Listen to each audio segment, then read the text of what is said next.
शिक्षा और संस्कृति की आवाज जानी पहचानी उत्तराखंड मुक्त विश्वविद्यालय आपके लिए लेकर आया है 91.2 एफएम पर हेलो हल्द्वानी सामुदायिक रेडियो हेलो हल्द्वानी, जिसे कि उत्तराखंड मुक्त विश्वविद्यालय संचालित करता है।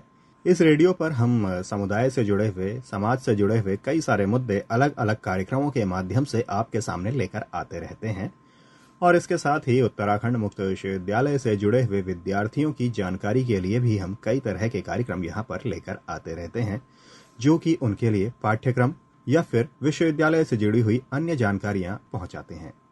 तो ऐसे ही एक कार्यक्रम के साथ आज हमारे स्टूडियो में मौजूद हैं उत्तराखंड मुक्त विश्वविद्यालय के हिंदी विभाग से सहायक प्रोफेसर कुमार मंगलम, और इनकी जानकारी का आज का विषय है हिंदी के जाने माने कवि बिहारी का काव्य विश्लेषण।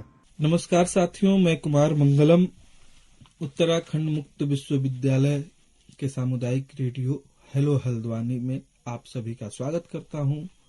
आप इस बातचीत को 91.2 मेगाहर्ट्ज के रेडियो तरंगों पर सुन सकते हैं। आज जो हम लोग बातचीत करेंगे वो बिहारी पर करेंगे।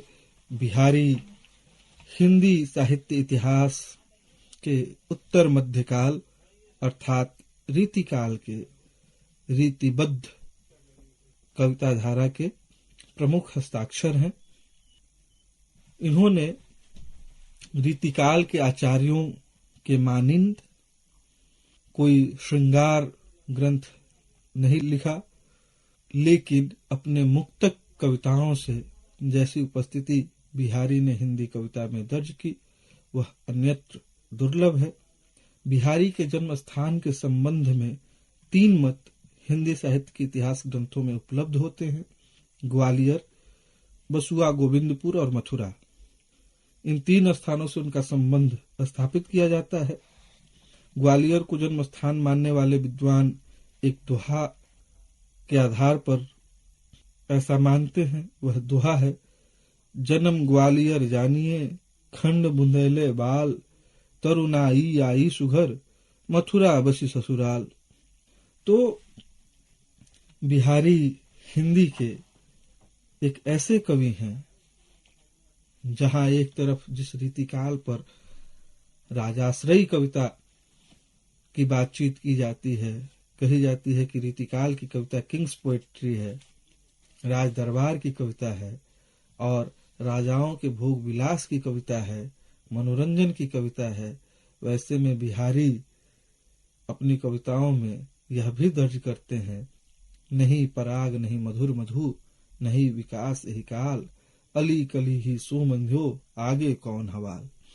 यानी सत्ता की आंख में आंख डालकर सत्ता को चेतावनी देते हुए अपने समय को भिगाने वाले कवि बिहारी लाल हैं। ऐसे कवि की कविता के भाव पक्ष पर आज हम लोग बातचीत करेंगे। बिहारी की काव्य की आत्मा जो हो सकती है वो श्रृंगार है। जैसा कि आप सभी जानते हैं, हिंदी साहित्य इतिहास के कई इतिहासकारों ने इस उत्तर मध्यकाल यानी रीतिकाल को श्रृंगार काल भी कहा है। तो यह अनायास ही नहीं है कि बिहारी की कविताओं में भी श्रृंगार मौजूद है और कई बार आत्मा की तरह मौजूद है।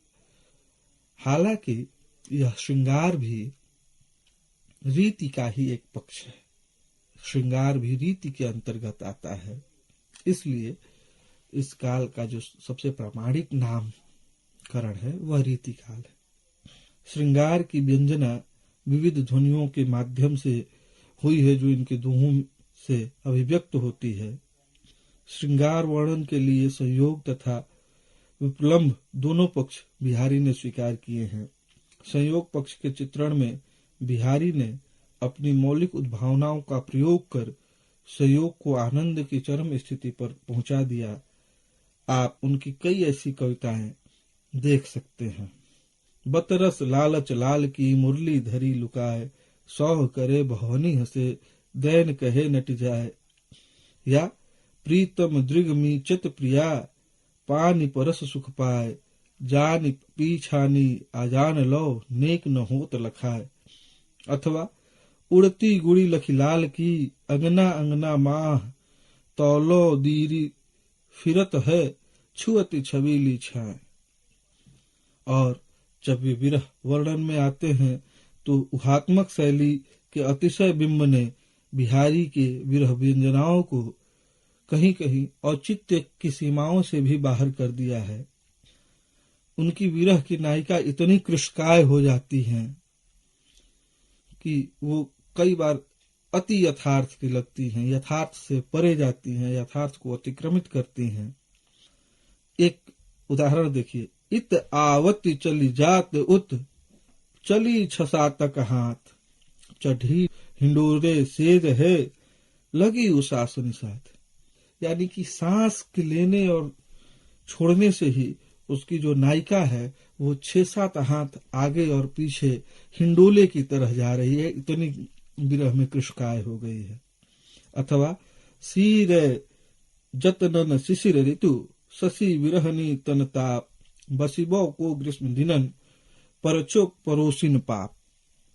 तो एक तरफ तो श्रृंगार का जो संयोग पक्ष है वहां बतरस लाल की है, जहां मुरली धरी लुकाए की बात है, और एक तरफ यह है कि इत आवत चली जात उत, चली छसा तक हाथ।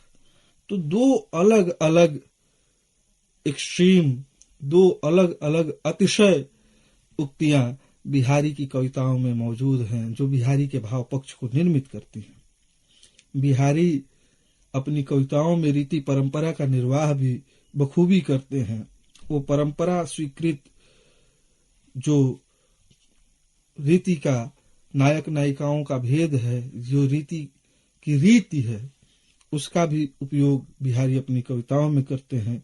इसका उदाहरण आपको इस पद से मिलेगा, डीठ परोसिन इठ हवै, कहे जुगहे समान, सबे संदेशे कही कहियो, मुस्काहट में मान। बिहारी भक्त कवि नहीं थे, लेकिन उनकी कविताओं में जिस तरह की वैराग्य भावना, स्त्री के आकर्षण से दूर हटने का जो बिहारी का एक प्रसिद्ध दोहा है, वह भी आप इसको देखिए।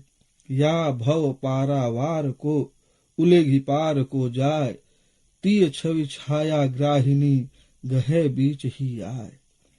या हरि कीर्तन तुम सोए हो, बिनती 12,000, जेहि तेहि भांति डरेओ रहो, परघो रहो दरबार। तो बिहारी एक ऐसे कवि हैं जिनके यहाँ भक्ति भी है, और भक्ति वही है जिसे भिखारी दास ने रीतिकाल के कवियों के लिए उल्लिखित किया था। वो क्या है? वो यह है कि आगे के सुकवि रिझी हैं तो कविताई, ना तो राधिका का न सुमिरन को बहानो है। तो बिहारी एक ऐसे कवि के रूप में हमारे सामने रीतिकाल में मौजूद हैं जिन्होंने रीति ग्रंथ नहीं लिखे, दोहे लिखे, और उस दोहे में रीति की परंपराओं का निर्वाह किया, श्रृंगार को रचा, और उस मुक्तक में अपने युग को समझने की, कहने की, अभिव्यक्त करने की जैसी तीक्ष्णता और तीव्रता बिहारी में है, जैसी वाक्य प्रधानता बिहारी में है, वह उन्हें विशिष्ट कवि बनाती है। आप सबने बिहारी के इस भाव पक्ष को समझा। आप सबों का बहुत बहुत धन्यवाद।